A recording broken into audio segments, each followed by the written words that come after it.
Hey guys, welcome back to the channel. If you're new here, my name is Tyler. This is Pockets Full of Comics. This is where we talk about comic books and collectibles in general.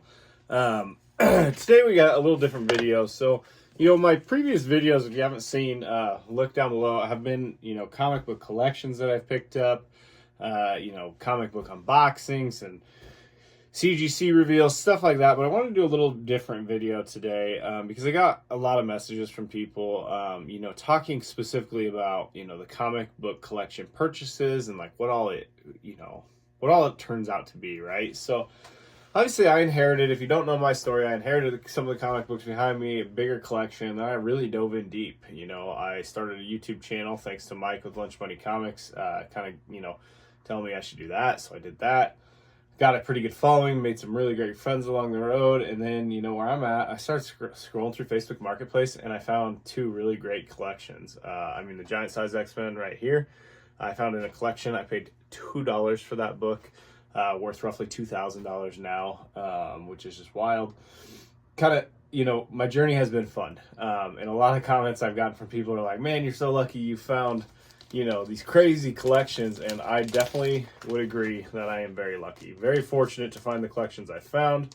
I live in an area where comic books don't seem to be, they're popular for sure here. I'm in Iowa. They're popular, but they're not as popular as, over on the East Coast, it seems like, or the West Coast. We're in the Midwest, and although popular, it just seems like there are more collections that pop up, in my area potentially. But that being said, part of this video, what I want to talk about is how to find those collections, and then once you do, like, what happens next. For me, I scroll Facebook Marketplace all the time. I've got it bookmarked and tagged to where if a new comic book collection pops up within a 100-mile radius of me, I get a notification and I'll pop on Facebook, because one of the big things about comic book collection stuff, if they're good and the pictures are good, they won't last long. They'll go instantly. Like, people, even in my area where it seems like there's less competition than, some other people's areas, like, they just don't last long. People know that comic books are worth money. And even, if, I don't know what I'm trying to say. Just be fast. Make sure you have it set up for notifications. I expand that area to 100 miles from my place. And then that's just for like the daytime stuff when I'm at work or whatever, and I just get a notification for that. But when I'm at home and just relaxing and whatever, chilling in bed, scrolling on my phone, I do, amp that up and go out to like 250 miles. And I've seen some great collections recently, that are like 3 or 4 hour drives for me. They're just priced a little higher than I would like, and I've contemplated a couple of them, but fortunately I've found these ones locally. Both collections that I've found, one of them was like 20 minutes away and the other one was about 40 minutes from me. So have worked out really well. But once I finish processing this collection and moving a lot of it, I'll be hunting pretty hard, but I'm always looking for those collections. Always have that notification turned on, and searching that way. So another thing to note is, when I do that, like, people don't always post great pictures on the Facebook. So if somebody has something comic book related that's within like the time frame or era of books you're looking for, Bronze Age, Silver Age, Golden Age, whatever that may be, even if they only post a couple books, I always shoot them a message and be like, hey, is this all you have? Do you have any more comic books? Are you planning on posting anything else? Because what I found out is, some people will post 20 books just to see, like, are these worth anything? Is there anyone around that'll buy them? Is it worth my time? When really they have like, 5 boxes or whatever in the garage, so that they'd be willing to show you. So always ask that question. If you see something that looks good, see what they have, So I've done that and it's worked out well for me. One of the biggest things that everybody always asks me is what do you pay, right? So I've asked a couple people and they say, yeah, bulk buys, prices around 50 cents a book, right? Well, if we're being real with each other, like, that's ideal. That would be fantastic, right? But if you're the guy that's only going to pay 50 cents a book, you're going to have a hard time picking up collections. A lot of people that have these collections, they don't know what to ask per se. So you have to either make an offer or they give you an offer. And sometimes you don't even want to start with that because their offer is going to be $1 million. Most people think that, they're worth what a Superman 1 is worth or an Action 1. When realistically, a lot of the books that we have are $3 to $5 to $7 books that you're gonna have to deal with later, which is what I'm doing right now. So just be mindful of that. I don't know. I think that like the $1 a book range, if the books are, you know, valuable and, you know, in decent shape and whatever, $1 range is pretty fair. Obviously, you want to get it less than that if you can.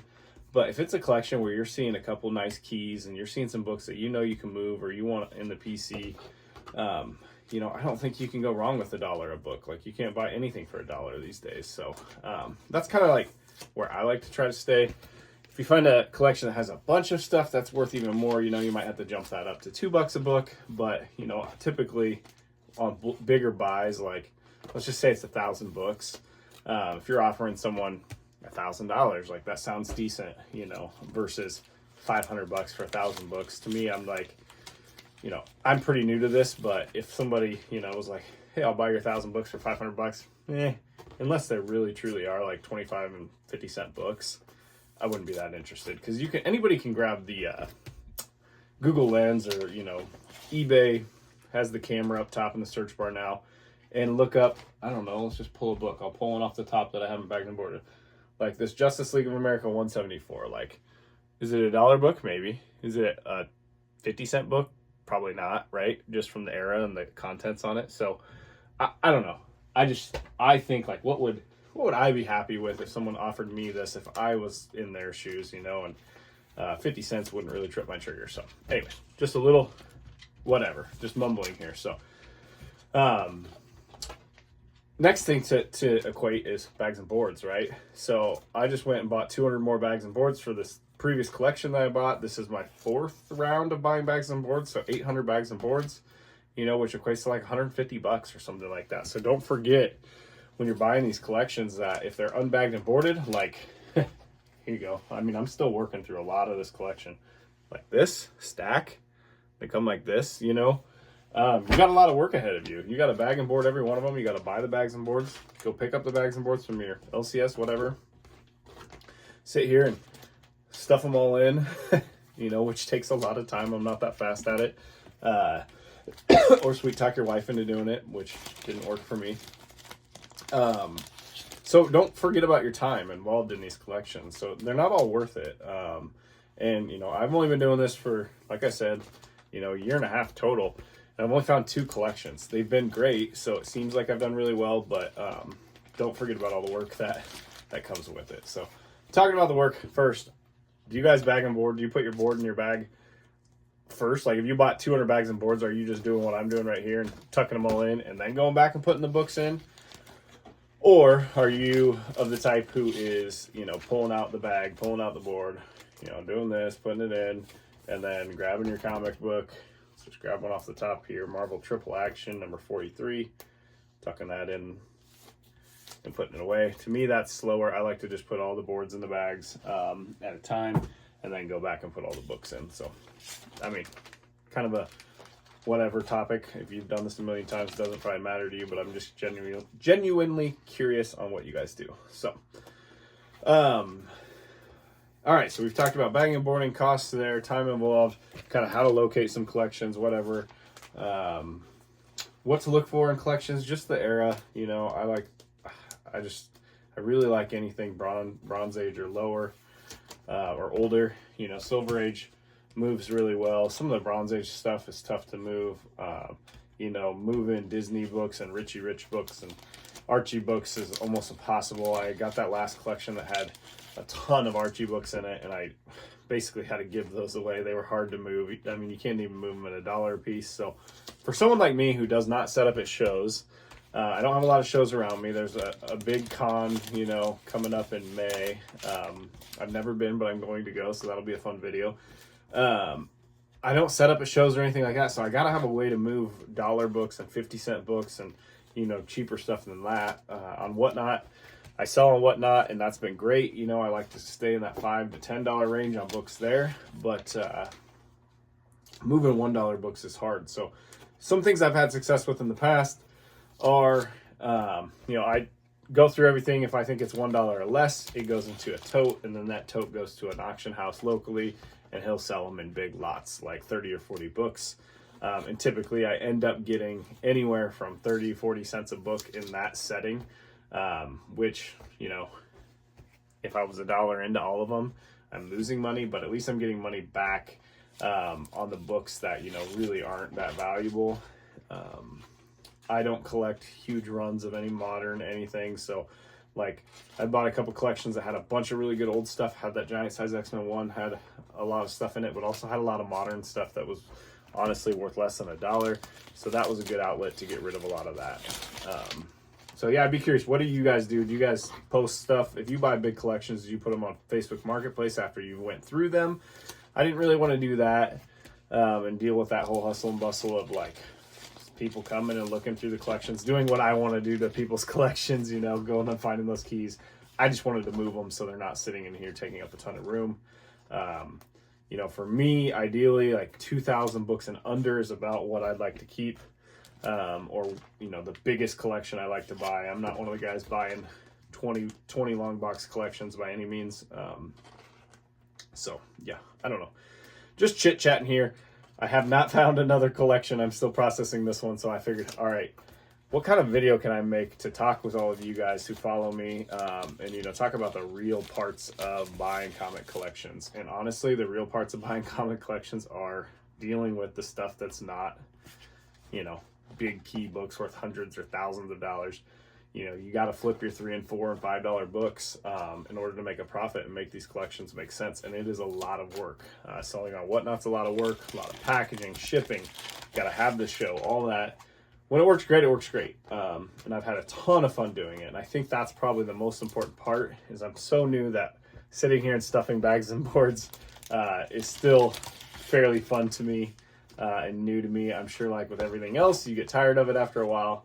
But right now it's fresh and I'm enjoying it. So, yeah, I just am curious, you know, the guys that buy massive collections and move massive amounts of comic books, like what your experience is like and just kind of these little tips and tricks and things I'm talking about. So, I was just going to flip through some of these books. Like this is the type of stuff. There's good books in here. There's great books. A lot of these books will end up on my Whatnot, but there's also really cheap books, $1 and less books in here. So, I tend to grab the big books first, get those all put away, and then start working through piles like this. So this is kind of some of the stuff I'm talking about.